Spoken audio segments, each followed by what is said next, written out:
नमस्कार, स्वागत है आपका चौथा पैगाम में। आपके साथ मैं हूं फिरदौस। आइए नजर डालते हैं आज की गतिविधियों पर।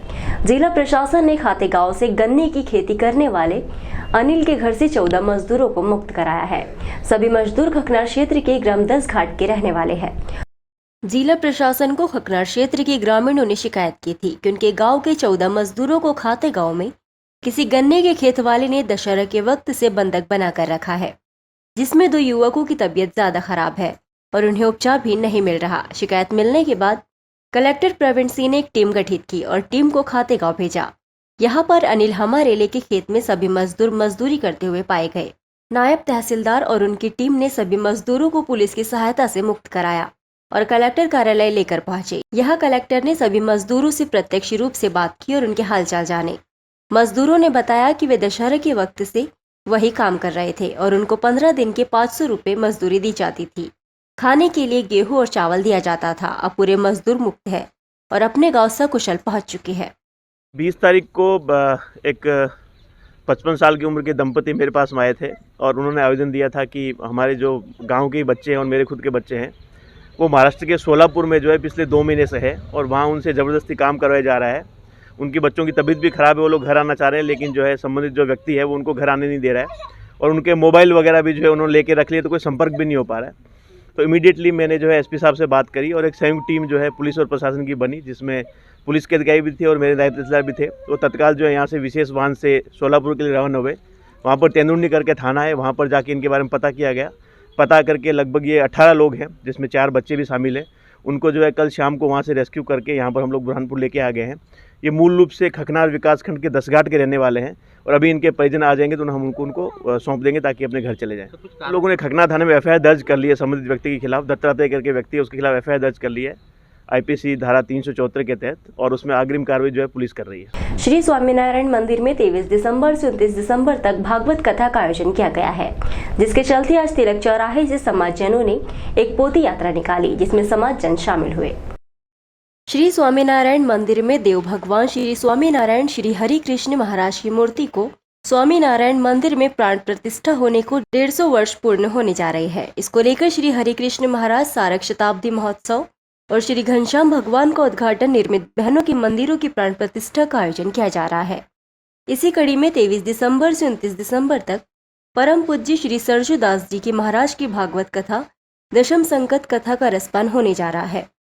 इसको लेकर तिलक चौराहे से रतिलाल सुगंधी के घर से पोती यात्रा निकाली गई, जो कि पांडुमल चौराहा राजपुरा रोड होते हुए स्वामीनारायण मंदिर पर समाप्त हुई। इस पदयात्रा में समाजजनों ने बढ़ चढ़कर भाग लिया। जगह जगह पोती यात्रा का स्वागत किया गया। समाज के अजय भगत ने बताया कि महोत्सव को लेकर आयोजन किया गया है। सबसे पहले आप सभी को जय स्वामीनारायण।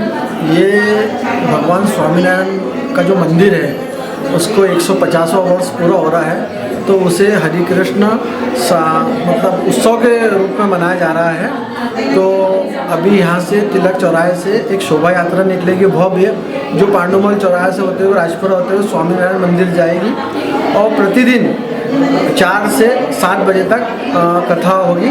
इसके लिए कथा के लिए वड़ताल से हमारे मतलब स्वामी जी आ रहे हैं। सूबेदार हेमंत कुमार पाटीदार ने सिंधी बस्ती चौराहे पर स्कूल बसों को रोककर चेक किया, जिसके बाद नेहरू मॉन्टेसरी के स्कूल की सभी बसें चेक की, जिसमें से कुछ बसों में ओवरलोडिंग मिली है, जिस पर चालानी कार्रवाई की गई। सिंधी बस्ती चौराहे पर सूबेदार हेमंत कुमार पाटीदार अपनी टीम के साथ पहुंचे और यहां से गुजर रही स्कूल बसों को रोका, जिसमें लगभग 7 स्कूल बसें नेहरू मॉन्टेसरी की रोकी गई।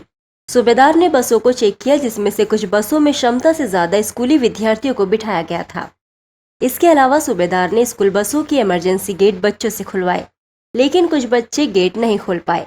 अग्निशामक यंत्र भी व्यवस्थित नहीं मिले। इतना ही नहीं, बसों में बच्चों को ठूस ठूस कर बैठाया गया था, लेकिन कई बच्चों ने मास्क नहीं पहना। सभी बसों को बारीकी से चेक किया गया और बच्चों से बात की गई और बस चालकों को आवश्यक दिशा निर्देश दिए गए। सूबेदार हेमंत कुमार पाटीदार ने कहा कि जिस बस में ओवरलोड सवारी मिली है उसके खिलाफ कार्रवाई की जाएगी। सिंधी बस्ती चौराहा काफ़ी व्यस्तम चौराहा है और यहाँ से शहर के लगभग सभी हिस्सों में यहाँ पे वाहनों का आवागमन होता है। आज यहाँ पर स्कूल की छुट्टी के समय पे हम स्कूल बसेस को चेक करने के लिए पहुँचे थे।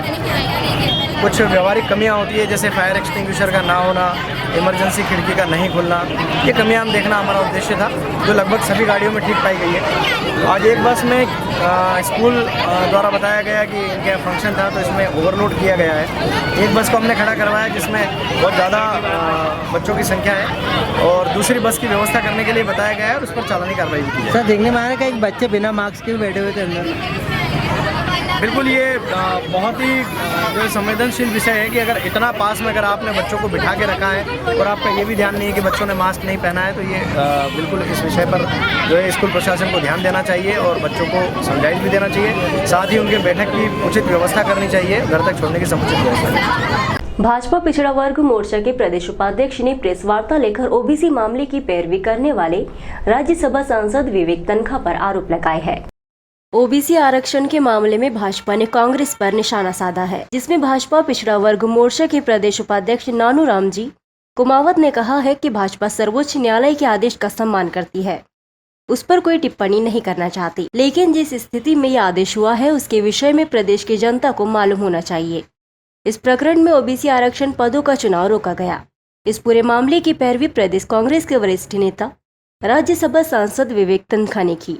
इसकी सुनवाई करते हुए उच्च न्यायालय ने 15 दिसंबर 2021 को प्रकरण जनवरी 2022 के पहले सप्ताह के सुनवाई के लिए नियुक्त किया गया था, लेकिन उस आदेश को सर्वोच्च न्यायालय में चुनौती दी गई और प्रकरण में विवेक तनखा ने पैरवी की और उनकी पैरवी के कारण ही ओबीसी आरक्षित सीटों पर रोक लगी है।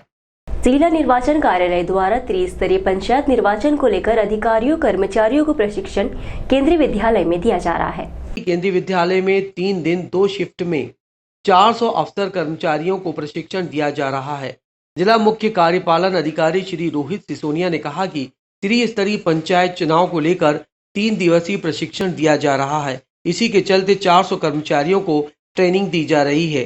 3 दिन में 1187 कर्मचारियों को प्रशिक्षण दिया जाएगा। यह पंच, सरपंच, जिला पंचायत सदस्य, जनपद सदस्य का चुनाव कराएंगे, जिनमें पीठासीन अधिकारी, मतदान अधिकारी 1, ईवीएम और मत पेटियां व अन्य सामग्री पेटियों के बारे में जानकारी दी गई।